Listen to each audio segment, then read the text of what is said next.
अस्सलाम वालेकुम, welcome to my channel Flavours of Home. कैसे हैं आप सब? अच्छा, आज मैं आपके लिए लाई हूँ कद्दू गोश्त की रेसिपी। मौसम चेंज होता है तो साथ ही ये होता है कि खाने पीने के अंदाज़ भी बदल जाते हैं। और गोश्त में ये होता है कि हम सब्जियां ज़्यादा यूज़ करते हैं और इसमें कद्दू ज़्यादा खाया जाता है गोश्त के साथ, लेकिन घर में यही होता है कि अगर हम बना लेते हैं तो बच्चे फिर इतना पसंद नहीं करते। आप इस तरीके से बनाएं।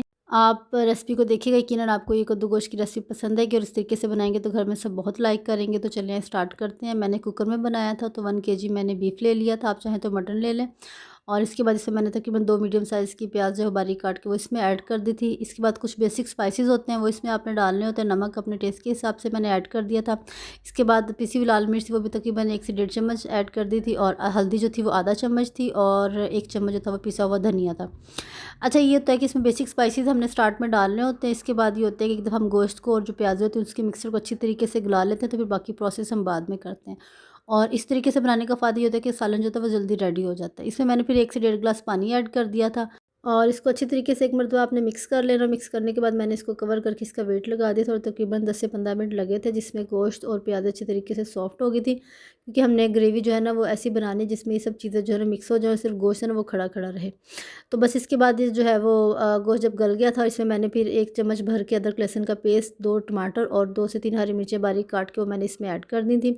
और ऐड करने के बाद इसे मैंने तकरीबन 1.5 पाव कद्दू ले ली थी, क्योंकि मैंने ज़्यादा कद्दू नहीं डाले थे। और इसको आपने ना रफली कटिंग करना, लेकिन कद्दू जो है ना थोड़े से बारीक होने चाहिए, क्योंकि अगर आप मोटे कटिंग करेंगे तो फिर कुछ ये होता है कि वो खड़े खड़े हो जाते हैं और वो इतने शौक से अक्सर यही होता है कि वो नहीं खाए जाते। और मैंने इसको इतना शोरबा नहीं बनाना था, ग्रेवी ज़्यादा नहीं बनानी थी, तो फिर मैंने बारीक कटिंग की थी। बारीक से ये फ़ायदा होता है कि कुछ कद्दू जो होते हैं वो घुल जाते हैं और वो सालन में इस तरीके से मिक्स हो जाते हैं कि उसका पता ही नहीं चलता कि वो प्याज है या कद्दू है। और बच्चों को खिलाना थोड़ा सा मुश्किल होता है ये सब्ज़ी, तो फिर इसको जब आप इस तरीके से बनाएंगे ना तो बच्चे बड़े आराम से खा भी लेते हैं और इतना उनको पता नहीं चलता। इसके बाद इसमें इसकी भुनाई करनी थी, तो उसमें मैंने 2 से 3 चम्मच जो है वो कुकिंग ऑयल के ऐड कर दी थी। आप चाहें तो घी भी डाल सकते हैं। और बहुत ज़्यादा घी और कुकिंग ऑयल जो है ना मैंने इसमें नहीं ऐड किया था, क्योंकि मैंने एंड में इसमें थोड़ा सा देसी घी डालना था। तो बस इसके बाद इसकी भुनाई शुरू होती है और उसके लिए होता है कि पहले जो है ना वो आप इसकी जो फ्लेम है इसको थोड़ा सा आपने मीडियम से भी कम रखना और इसको कवर कर देना है। उससे होता है कि इसको कवर करने का फ़ायदा ये होता है कि जो कद्दू सब्ज़ी होती है उसका अपना पानी भी जो है वो थोड़ा सा रिलीज़ होता है। और उसको हमने जो सब्ज़ी है ना उसको सॉफ्ट करना होता है। अगर इस पॉइंट पे हम प्रेशर लगा लेते हैं तो फिर कद्दू बिल्कुल घुल जाते हैं, लेकिन हमारा जो होता है ना वो यही था कि थोड़े से ये खड़े खड़े भी रहे, कुछ घुल जाएँ। तो इसके लिए फिर ये होता है कि इसको मैंने फ्लेम आपको दिखा दिया था, उस फ्लेम पे आपने इसको जो है ना वो 10 मिनट तक कवर करके पकाना है। इससे फिर ये होगा कि कद्दू जो है ना वो आहिस्ता-आहिस्ता सॉफ्ट होने शुरू हो जाएँगे। अच्छा, गोश्त में आपको एक बड़ी हड्डी नज़र आ रही होगी, इसको आपने इग्नोर करना है, क्योंकि सम टाइम ऐसा ही होता है कि एक नज़र वट्टू बीच में कुछ ना कुछ आ जाता है। तो वो आप इसको इग्नोर करें। इसके बाद ये था कि छोटी-छोटी बोटियाँ आपने गोश्त की लाज़मी करवानी, क्योंकि कद्दू गोश्त में यही होता है कि छोटी बोटियाँ ज़्यादा अच्छी लगती हैं और थोड़ा-सा कम हड्डी वाला गोश्त है तो वो ज़्यादा अच्छा लगता है। और अभी जो थी सब्ज़ी उसमें थोड़ा-सी कसर थी कुछ, क्योंकि पतली कटिंग थी वो तो आहिस्ता-आहिस्ता घुलना शुरू हो गई थी। कुछ थोड़ी-सी मोटी कटिंग थी क्योंकि उसको हमने खड़ा-खड़ा ही रखना था, तो वो ज़रा अभी थोड़ा सख्त है। इसमें फिर मैंने जो है ना वो आधा चम्मच कलौंजी का ऐड कर दिया था। ये ऑप्शनल है, अगर आपको पसंद हो तो आप इसमें ऐड कर सकते हैं, लेकिन ये है कि आप इसमें लाज़मी डालें, इससे टेस्ट बहुत अच्छा आता है। तो इसको थोड़ा-सा कवर करके आपने पकाना। उससे फिर ये होता है कि जो ग्रेवी है ना वो मज़ीद थिक होना शुरू हो जाती है और ऑयल जो है ना वो रिलीज़ होना शुरू हो जाता है। तो जैसे आप देखें कि जो कद्दू में किसी हद तक सॉफ्ट होना शुरू हो गए, फिर आप तेज़ आँच पे इसकी थोड़ी-सी भुनाई कर लें। उससे ये होता है कि तमाम चीज़ें जो है ना वो अच्छी तरीके से यकजान हो जाती है तेज़ आँच पे भूनने से, और जो प्याज़ें थोड़ी बहुत सॉफ्ट होती हैं या अलग नज़र आ रही थी वो भी घुल जाती है बिल्कुल मसाले में।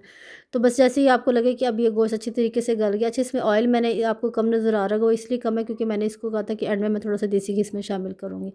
तो सब्ज़ी का जो खाने का जो है टेक्सचर वो आपके सामने कि बहुत ही अच्छा, और हर चीज़ इसमें घुली हुई थी और कुछ आपको सब्ज़ी नज़र आ रही होगी, कुछ जो है वो इसमें मिक्स हो गई थी।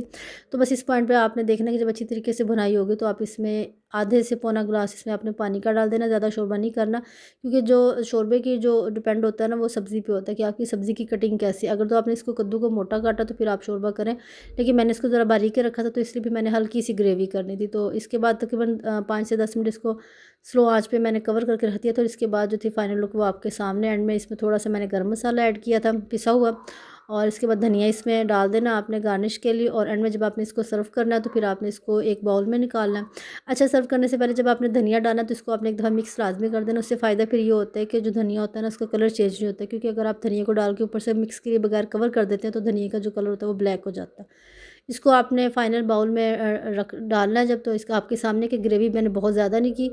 और बड़ी नॉर्मल सी मीडियम सी इसकी ग्रेवी और कुछ सब्ज़ी आपको नज़र आ रही है। और बस इसको एंड में जो है ना वो आपने देसी घी इसमें डाल देना, 2 से 3 चम्मच जितना आपको पसंद हो। और एंड में देसी घी डालने का ये फ़ायदा होता है क्योंकि ये मैंने भी सुना और ये कहा जाता है कि देसी घी को ज़्यादा नहीं पकाया जाता। तो बस एंड में इसमें डालने के बाद इसको थोड़ा सा मैंने गार्निश मज़ीद कर दिया, थोड़ा सा धनिया और हरी मिर्च के साथ। और ये फाइनल लुक आपके सामने, ये बहुत ही मज़ेदार बना था और बड़ा सादा सा सिंपल सा ये खाना है, लेकिन इसको बनाना भी आसान है और जब इसको खाते हैं तो बहुत पसंद किया जाता है। इसको आप सिंपल सादा रोटी के साथ या नान के साथ आप खाएं तो ये बहुत ही मज़े का लगता है। तो आपने मुझे बताना है आपको मेरी वीडियो कैसी लगी और रेसिपी आपने ज़रूर ट्राई करनी है और वीडियो को लाइक करना है, शेयर करना है, मेरे चैनल को आपने लाजमी सब्सक्राइब करना है। ओके, अल्लाह हाफिज़।